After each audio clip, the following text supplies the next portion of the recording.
Running along Detroit's northern edge, 8 Mile has never really been just a road. For generations, it has carried the weight of something much heavier, the boundary between those inside the city and those outside of it. A line that promised opportunity on one side while denying it on the other. At first glance, this appears to be like any other wide American thoroughfare, but beneath its lanes are layers of history that no one really wants to speak of. Surveys that carved this land into miles, and then built neighborhoods from exclusion. At one point, there was a literal wall of concrete used to segregate American families. And that remained the case for decades, until the area received an unexpected dose of world fame as its name was used to title a movie about a local rapper. So how did one stretch of asphalt become Detroit's most forbidden line? Stay tuned to find out as we uncover the real story of Detroit's 8 Mile and the wall that made it infamous. I'm your host, Ryan Socash, and you're watching It's History.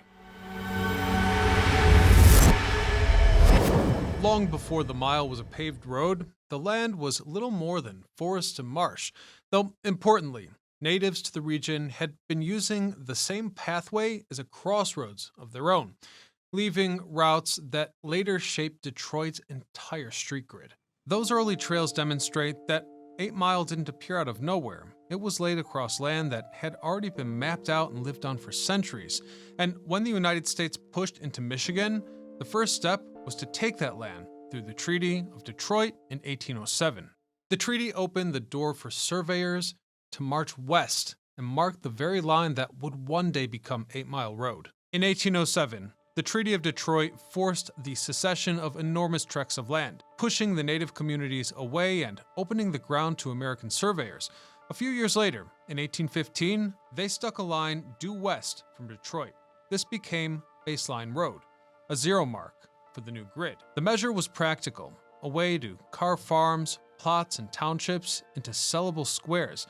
But in the act of drawing that line, they also created a border that would outlive its original purpose. The surveyor's line still sits beneath the pavement of 8 Mile, meaning what began as a mathematical calculation would grow into something much heavier. By the mid-19th century, as Detroit transformed from a fur outpost into a booming town, the Baseline Road defined the city's edge. To the south rose a density of factories and new immigrants, whereas to the north, farmland stretched into orchards and scattered hamlets. The line marked where urban life ended, but also where people believed their futures might begin. Families traveling west from the city often used Baseline Road as their guide, cutting along it to reach farmland in Oakland and Cobb counties. When automobiles finally arrived, the baseline was widened, paved, and folded into Michigan's numbered highway system. By then, it was simply known as 8 Mile Road, and it had already become one of the busiest east-west arteries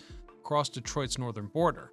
But beneath the new pavement, the story of its origins remained the same. A surveyor's line born from dispossession turned into a permanent marker of civil separation.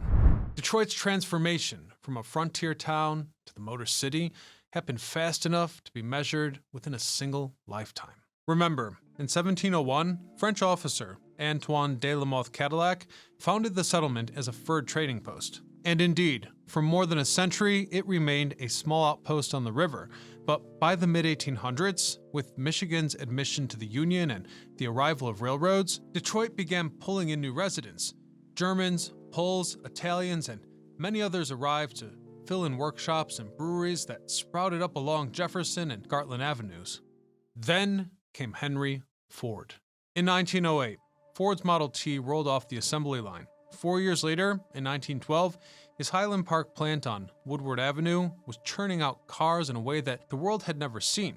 Detroit's population doubled between 1910 and 1920, from under 500,000 to nearly 1 million. Families came from places like Ohio and Pennsylvania, not to mention that tens of thousands moved up from the southern states. By the 1920 census, Detroit was the 4th largest city in the US. And I need to point out that this explosion in population brought new pressures to the northern edge of town. Land near 8 Mile was still open and relatively cheap, a fact that the city authorities used to their advantage. You see, in 1917, the Detroit Urban League began helping households purchase small lots there when banks and realtors refused them entry into other districts, meaning the 8 Mile/Wyoming neighborhood grew from otherwise undesirable transactions. Homes often started out as tar paper shacks or wood farm cottages. But here's the thing, ownership gave families stability when rental housing closer to the factories was overcrowded and speculative. The setting may have been humble, but the intent was clear: to build a place of permanence. Developers and lenders, however, did not view it that way. In 1934, the Homeowners Loan Corporation drew its infamous residential security maps, a survey that basically graded neighborhoods from A to D. The 8 Mile/Wyoming area, with its patchwork homes and self-built blocks, was coded red, hazardous. That single designation meant mortgages would not be insured, basically that any outside investment would not come. Meanwhile, the opposite side of 8 Mile, subdivisions such as Greenfield Heights and Oak Grove, were planned with restrictive deeds promising protection for buyers. Realtors openly marketed these enclaves as guaranteed to hold their value precisely because they excluded the communities to the south. Meaning, by the late 1930s, the stage was set for collision. In the summer of 1941, workmen arrived on Burwood Avenue with lumber, rebar, and cement. Their task was simple: to build a wall, 6 feet high and half a mile long.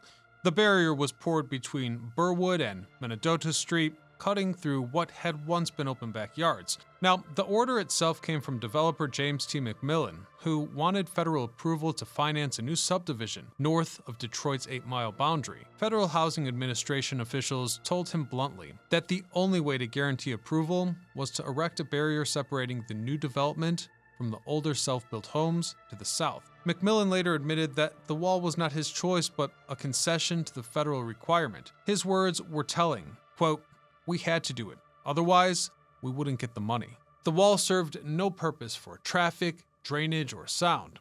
Its only function was symbolic, and everybody knew it. For families who lived south of 8 Mile, the wall was a bitter landmark. Some saw it go up right to the edge of their property lines, a daily reminder that their neighborhood had been written off. Meanwhile, on the north side, brand new brick houses sold quickly to buyers who believed in the concept, as realtors promised that the barrier would protect their investments. The timing here was explosive. Detroit factories were surging with wartime contracts, and the city was packed. Hence, in 1942, the opening of the Sojourner Truth Housing Project for defense workers sparked protest and violence when Caucasian crowds attempted to keep African American families from moving in. A year later, in June of 1943, Detroit was rocked by 3 days of unrest that left 34 people dead and required federal troops to restore order. So you might be asking, how does this all fit into the 8 Mile?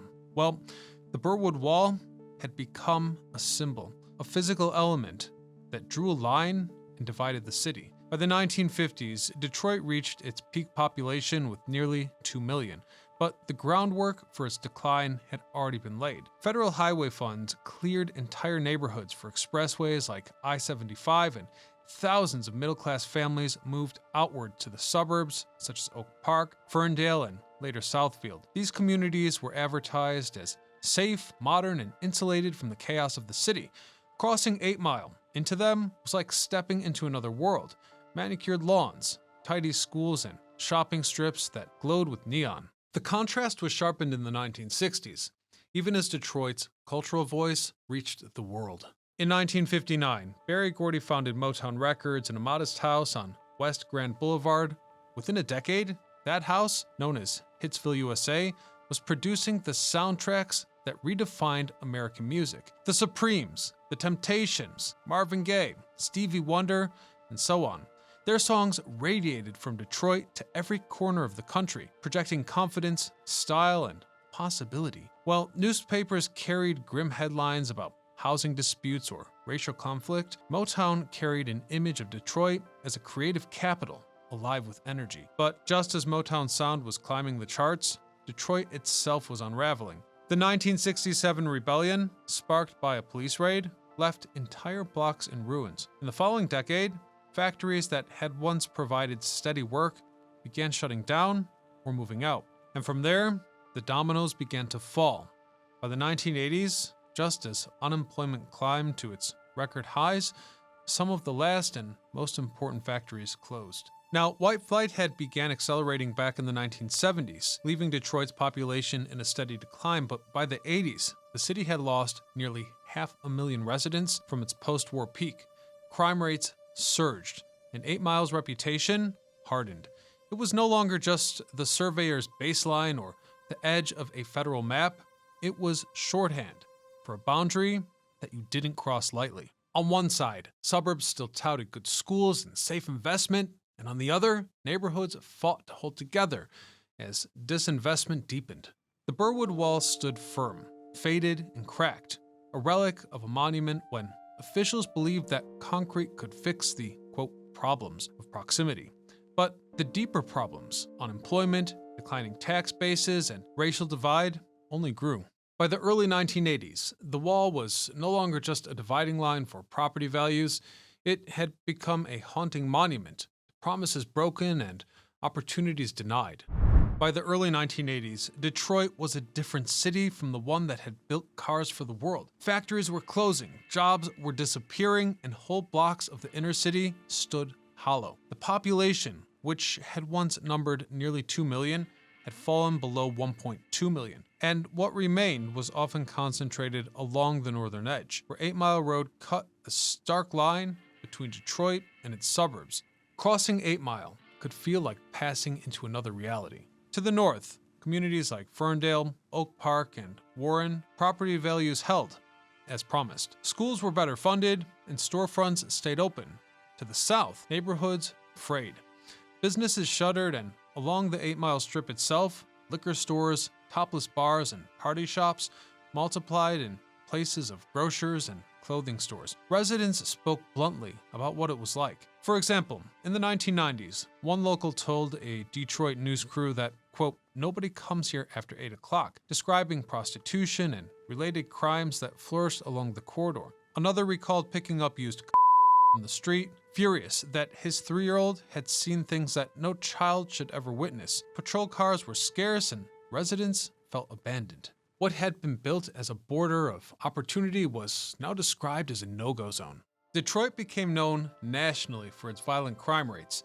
That year alone, the homicide rate was more than 10 times that of New York. For many outside observers, 8 Mile Road became shorthand for danger and decline, a place where the city ended and the suburbs began, but where life was brutal. As, according to some sources, for those who grew up in the area, 8 Mile was simply home. In interviews decades later, some residents described neighborhoods where families looked out for one another, and here's the interesting thing.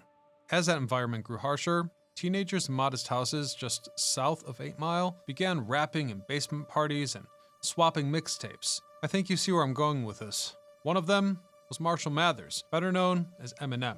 Eminem spent his childhood moving constantly, at times living near Dresden Street south of 8 Mile and others staying in working-class suburbs like Warren. His family never had stability, and the transient life across Detroit's northern edge became central to his music. He didn't invent 8 Mile's reputation, but when he rapped about it in the 313, the line dividing rich and poor, insiders knew exactly what he meant.